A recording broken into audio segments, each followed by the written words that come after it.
Okay, guys, I want you to look at these three images, spend like 1 minute just thinking to yourselves quietly, what do these three things have in common? These three images that you see on the screen. Lots of things.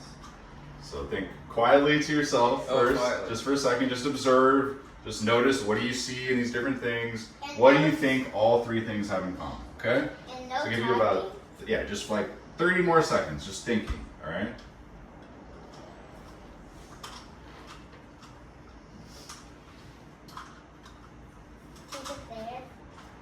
All right, go ahead and turn and talk to your neighbor and share with your neighbor. What do you notice about these three images? What do you think you have I'm in your common? neighbor.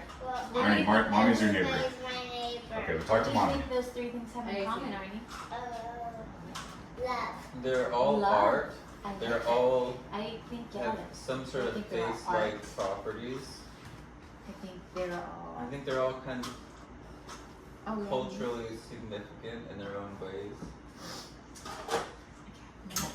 I don't know what the middle one I'm is. talking to Arnie. But I Arnie, know that the we're first, talking about the them. one over here and over Don't there, go those this are way, this is faces of distracting. famous people, because I think that is, So you think? honestly, that's What do you think Biggie, they all have in common? and obviously that's Marilyn I Monroe. don't know what is Thomas. So So- they, Wasn't they all? And I guess the How are middle they one all is a similar? shark, How are they all alike? but that one's not as Because they famous. all have So you have about 10 more seconds. But maybe like Oh, that's a good one. popular I like that one. Yeah. images. it says They're all Space art Trail to me, Shark or different Central forms New of York. art? Because they're different forms of art. Okay, raise your hand and share one thing you noticed about Raise your hand and tell these me three images. What do you think they have in common? Arnie, They all have mouths. they all have mouths. That is a good observation. Thank you, Arnie. Anybody else? Martha. They're a form of different art forms. Okay. Any other ideas? Woody. They're all part of U.S. culture, Okay. Pop culture. U.S. Okay. pop culture. Cool. The two I recognize two of them. The other one looks very, and it says something about New York. The one in the center. Yeah, some sort of like New York Okay. thing. Melissa, what do you think? I feel like the underlying thing is that they are all trying to sell us something.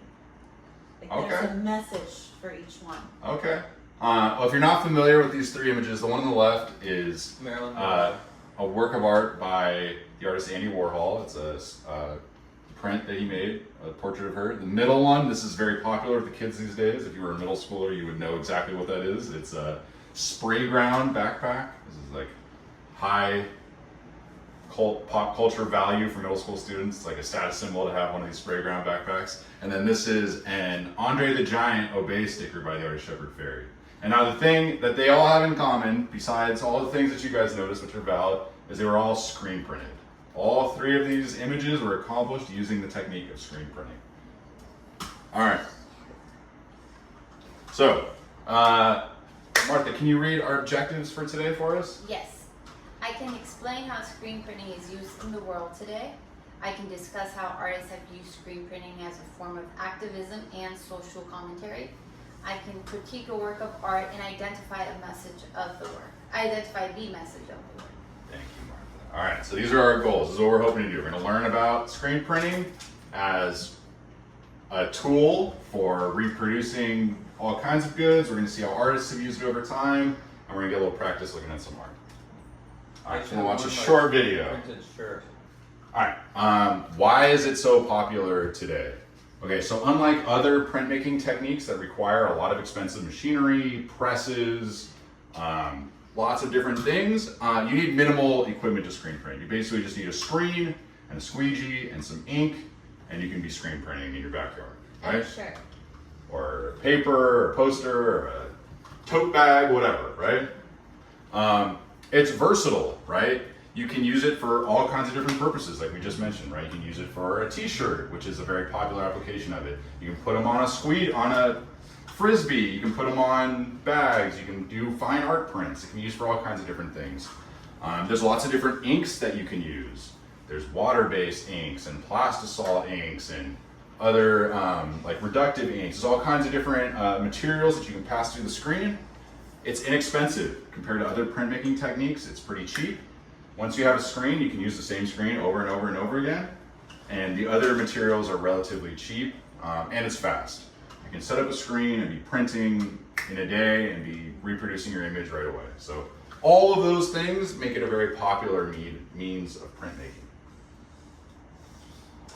All right, so screen printing as art. Like we saw in the video, screen printing gained popularity in fine art through the pop art movement. The pop art movement was an artistic movement that arose in the 1950s and 60s and was made popular by artists like Andy Warhol and Roy Lichtenstein. It featured imagery and aesthetics that were seen in popular culture, right? Inspired. All right, so the next activity we're gonna do, we're just gonna do it quickly, don't worry. Take all the rest of you guys this morning. I'll give you guys each one of these handouts here. All right, so we're gonna look at some art, some posters made by Shepard Fairey, and we're gonna practice kind of analyzing them. So we're gonna use this graphic organizer to structure our thinking about it. And I'm gonna demonstrate first. Yes, Martha? Do we need a pencil? We're not really gonna fill it out Okay, today. okay. But yes, if you were gonna fill it out, you would need a pencil. But today we're just gonna use this as a guide. Thank you, all right? Mr. It's a Vinci. thinking guide. All right, so I'm gonna demonstrate first, then we'll do one all together, and then you guys will have the opportunity to look at some different images, choose one that you resonate with, and analyze it on your own. All right, so first, I'm gonna demonstrate, so the sample art for this unit and for this project is gonna be the Obama Hope poster. So the first thing I would do is, at the top, it says title and date of artwork. So after I write my name and the period and today's date, I would write the title. It's the Barack Obama Hope sticker from 2008. And the artist is Shepard Fairey. And the medium is a screen print. At the top, it just says title and date. All right, so the subject matter, I'm gonna go through the questions on the paper. The subject matter that we see here is, it is Barack Obama is the subject matter, right? He's looking off into the distance with the word hope underneath it. I see that it's got the O logo above the E, and this was a logo that was used during the Obama campaign when he was running for president for the first time in 2008. I also noticed that it features him kind of contemplatively looking off into the distance, and the color scheme is red, white, and blue. All right, so now you guys are gonna have a chance. All right, so take a minute, look at this image. This is another poster. This one obviously is a little bit later, 9 years after the previous one. It's called We the People Are Greater Than Fear. It's from 2017. So take a look at this one. Why don't you take a minute, turn and talk to your neighbor and share your thoughts about the first box on our graphic organizer. What's the subject? What colors? What symbols do you see? All right, anybody like to raise their hand and share a couple observations that they saw in this image? Arnie, go ahead. It was the United States of America. What's the United States of America? The symbol. Okay, you see the symbol of the United States of America. Good, with the stars and stripes. Very good. Anybody else like to? Melissa noticed that he's got his symbol in the corner of the. Yeah, good. He's got the symbol. obey star symbol. Yep, very good. Good observation. What about the subject matter? What subject matter do you see in this image? Muslim integration into America because she's wearing the American flag as a hijab. Okay, very good. I think we're kind of getting into the message a little bit, so that's a good segue. Let's talk about that. So, what message do you think Shepard Fairey is trying to get across in this poster? I was thinking unity. Unity, Especially okay. Because the statement says we the people Okay. are greater than fear. Okay. We the people Unity. bigger. Martha, what message do you think this I poster is agree trying to get with across? Melissa. Unity, and it's a woman, and she's wearing a hijab, and it's an American flag, and maybe it's reflective of, you know, all the different people that live here, and just how we are all. Okay, so what when he says we the people are greater than fear, what do you think that last part is greater? What fear? What is he talking about? What do you think is going on where this would be a statement in opposition to that? What's the fear? The fear is Love. what? I also have to think